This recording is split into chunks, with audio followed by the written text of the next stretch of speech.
Everyone, welcome to Sameer Patel public school. तो आइए बच्चों, आज हम क्लास थर्ड ऑल स्टूडेंट्स अपनी बुक निकाल लीजिए हिंदी सुगम भारती में। उसमें चैप्टर 14 यानी कि पार्ट 14 अच्छा बेटा। ठीक है, अच्छा बेटे के बारे में ये कहानी दी गई है। तो हमारा पार्ट 1 कंप्लीट हो चुका था। आज हम पढ़ेंगे पार्ट 2। ठीक है, इस चीज़ का हमें ध्यान रखना है कि हम पढ़ेंगे पार्ट 2।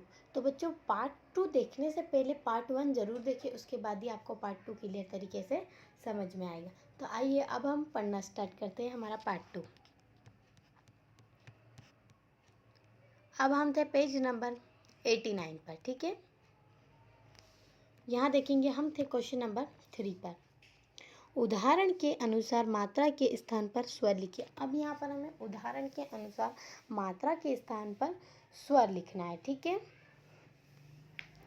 देखिए विद्यालय, तो यहाँ पर किस तरीके से ई की मात्रा है, कौन सी ई है यहाँ लिखा है, और यहाँ आ की मात्रा है तो कौन सा आ है, इस तरीके से हमें लिखना है। बच्चा, अब यहाँ पर देखिए बच्चा, तो यहाँ देखिए बच्चा, ये कौन सी मात्रा है, ये आम, आ की मात्रा है। ठीक है, इस तरीके से हमें लिखना है। ध्यान, अब यहाँ देखेंगे ध्यान, यहाँ पर भी आ की मात्रा ही आएगी।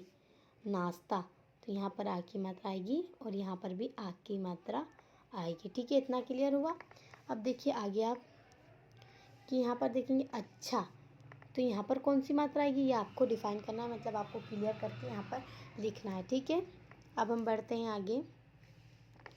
क्वेश्चन नंबर 4 बताइए। अब हमें यहाँ बताना है राकेश ने माँ से क्या मांगा। राकेश ने माँ से क्या मांगा, ये हमें बताना है कि राकेश ने माँ से क्या मांगा। तो राकेश ने माँ से क्या मांगा, खिलौना। क्या मांगा था, खिलौना। राकेश ने कमीज कहाँ फेंकी थी, कुर्सी पर। राकेश ने कमीज कहाँ फेंकी थी, कुर्सी पर। कैसे बच्चे अच्छे बेटे होते हैं, कैसे बेटे अच्छे, मतलब कैसे बच्चे अच्छे बेटे होते हैं, जो अपना सामान सही जगह रखते वो अच्छे बेटे होते हैं। हमें अपना सामान कैसे रखना चाहिए, हमें अपना सामान सही जगह पर रखना चाहिए, इधर उधर नहीं फेंकना चाहिए। ठीक है, तो आइए अब हमें क्वेश्चन नंबर 5 में लिखना है, वहाँ पर हमें बताना था, अब यहाँ पर हमें लिखना है। राकेश की माँ ने राकेश को गंदा बच्चा क्यों कहा। तो ये बताना है हमें कि राकेश की माँ ने राकेश को गंदा बच्चा क्यों कहा, क्योंकि उसने अपना सामान इधर उधर फेंक दिया था। तो मैं आप इसका टिक लगवा देती हूँ, ये 1 और ये 2। तो 1 करके मैं टिक लगाऊंगी, आप अपनी कॉपी यानी कि नोटबुक में आप नोट कर लीजिए। ठीक है, तो आइए हम तो यहाँ देखेंगे हमारा क्वेश्चन आंसर मिलेगा हमें यहाँ। हाँ तुम बहुत गंदे बच्चे हो, माँ ने कहा। तुमने कमीज कहाँ फेंकी, मोजे कहाँ फेंके, जूते कहाँ फेंके। ठीक है, यहाँ तक। ठीक है, यहाँ से लेकर यहाँ तक ये फर्स्ट आप टिक कर लीजिए अपनी बुक में और कॉपी में नोट कर लीजिए। आइए अब हम बढ़ते हैं आगे क्वेश्चन नंबर 2 की ओर। राकेश अच्छा बेटा कैसे बना। अब हमें यहाँ पर राकेश अच्छा बेटा कैसे बना, तो हमें यहाँ पर बताना। आइए इसका भी मैं टिक लगा देती हूँ ताकि आपको लिखने में आसानी हो। ठीक है, तो यहाँ आपको बताना है राकेश ने, ये राकेश लिखना, उसके ने अपनी सारी चीज़ें सही जगह पर रखी। ठीक है, तो राकेश ने अपनी सारी चीज़ें सही जगह पर रखी और अच्छा बेटा बना। और यहाँ लिखना और, अब यहाँ और अच्छा बेटा बना, ये कैसे नहीं लिखना है, आखिरी में ये लिख देना है हमें और बना। ठीक है, अब हम बढ़ते हैं आगे। क्वेश्चन नंबर 6 है हमारा यहाँ पर।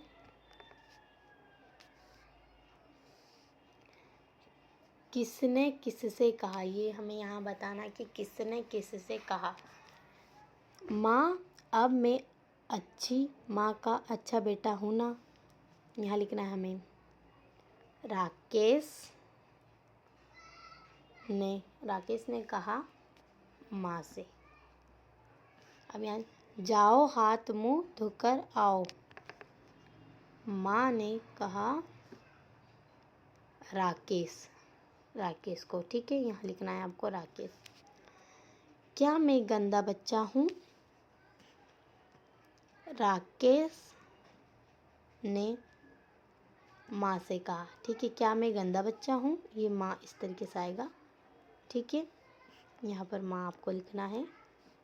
अब हम बढ़ते हैं आगे। यहाँ देखेंगे, गंदे बच्चों को खिलौना नहीं मिलता। किसने कहा कि गंदे बच्चों को खिलौना नहीं मिलता? माँ ने कहा राकेश से। ठीक है, ये भी आप अपनी नोटबुक यानी कि कॉपी में भी नोट कर लीजिए और बुक में भी लिख लीजिए।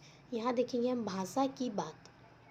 क्वेश्चन नंबर फर्स्ट, उदाहरण के अनुसार लिखिए। अब यहाँ पर हमें उदाहरण के अनुसार लिखना है। जैसे खिलौना, तो खिलौने, हमें यहाँ पर एक ही मात्रा लगाना है। ठीक है, एकदम आसान है। मोजा, तो यहाँ हमें लिखना है मोजे।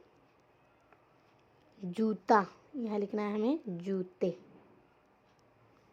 बस्ता, बस्ते।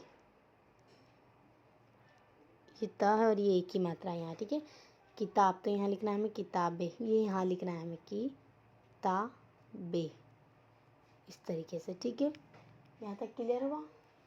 अब हम बढ़ते हैं आगे।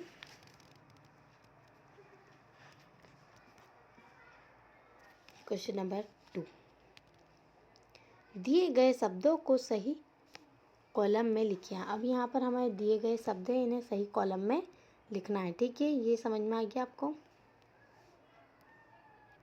तो यहाँ पर हमें सही कॉलम में लिखना है। ठीक है, ये क्लियर समझ में आ रहा है? यहाँ पर देखिए, जैसे कि यहाँ एग्जाम्पल दिया गया है। यहाँ देखेंगे आप, व्यक्तियों के नाम यहाँ लिखना है, वस्तुओं के नाम और स्थान के नाम। ठीक है, जैसे कि राकेश व्यक्ति का नाम है, कुर्सी एक स्थान है और दिल्ली, सॉरी, कुर्सी एक वस्तु है और दिल्ली एक स्थान है। इस तरीके से हमें यहाँ लिखना है। जैसे कि हम देखेंगे, किताब नितिन, तो यहाँ किताब, तो किताब क्या एक वस्तु है, तो यहाँ लिखेंगे हम किताब। ये हमारी वस्तु यहाँ लिखाएगी किताब। इस तरीके से हमें लिखना है।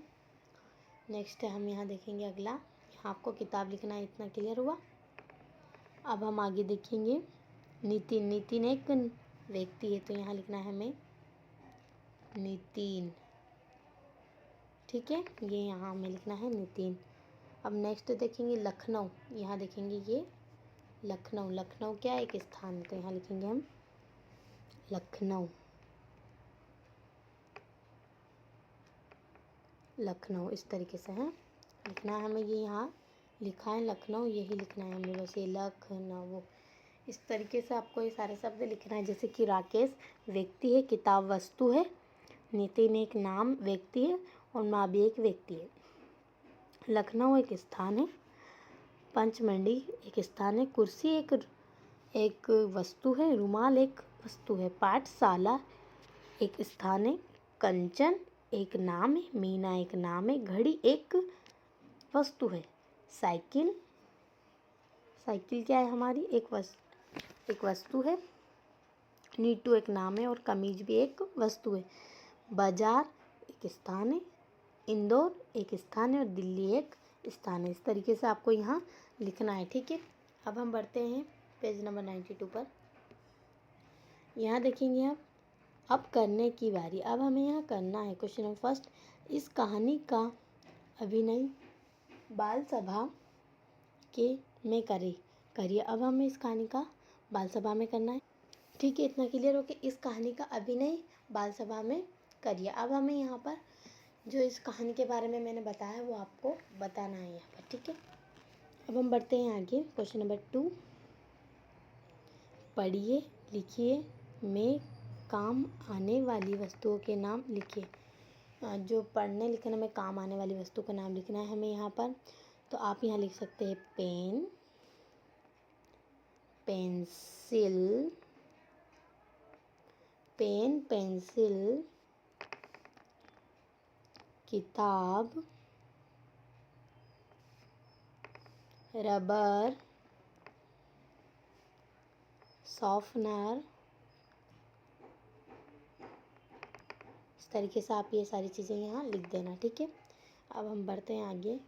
क्वेश्चन नंबर 3, एक खेल खेलते हैं, खेल का नाम है अच्छा बच्चा आप में से एक बनेगा। अच्छा बच्चा जो अच्छा बच्चा कहेगा, बाकी सबको वैसा ही करना है। ठीक है, जो अच्छा एक खेल खेलना है आपको सभी बच्चों के साथ, और वहाँ पर आपको एक उसमें से अच्छा बच्चा बनेगा और एक अच्छा बच्चा ही जो कहेगा वही सबको वैसा ही करना है। ठीक है, अच्छा बच्चा इस तरह के निर्देश दे सकता है। तो देखिए अच्छा बच्चा कौन कौन से निर्देश दे सकता है। ठीक है, यहाँ पर पॉइंट वाइज दिए गए तो हमें बताना है। अच्छा बच्चा कहता है किताब पढ़ो। कौन कहता है? अच्छा बच्चा कहता है किताब पढ़ो। खड़े होकर झुको, खड़े होकर झुको। अच्छा बच्चा कहता है चीज़ें अपने स्थान पर रखो। कौन कहता है? अच्छा बच्चा कहता है चीज़ें अपने स्थान पर रखो। भागो, अच्छा बच्चा कहता है। ठीक है, अब यहाँ देखेंगे हम, ध्यान रहे आपको केवल वही निर्देश मानना है जिसके साथ जुड़ा हो। अच्छा बच्चा कहता है यदि आपने कोई और निर्देश मान लिया तो आप खेल से बाहर हो जाएंगे। मतलब यहाँ पर जो अच्छा बच्चा कहेगा वही हमको यहाँ इस खेल में सुनना है और करना है, और जो उस चीज़ का पालन नहीं करेगा, मतलब जो नियम नहीं मानेगा, अच्छे बच्चे की बात नहीं सुनेगा, वो खेल से बाहर हो जाएगा। ठीक है, ये हमारा यहाँ तक आज हमारा चैप्टर कंप्लीट हुआ। आज हमारा चैप्टर 14 ठीक है पूरा कंप्लीट हो चुका है। इसका पार्ट 2 भी आज हमारा कंप्लीट हो चुका है। पार्ट 2 और चैप्टर 4 क्लास 3 का पूरा कंप्लीट हो चुका है। तो बच्चों आप चैनल को सब्सक्राइब करें, लाइक करें, ज़्यादा से ज़्यादा शेयर करें। Good bye.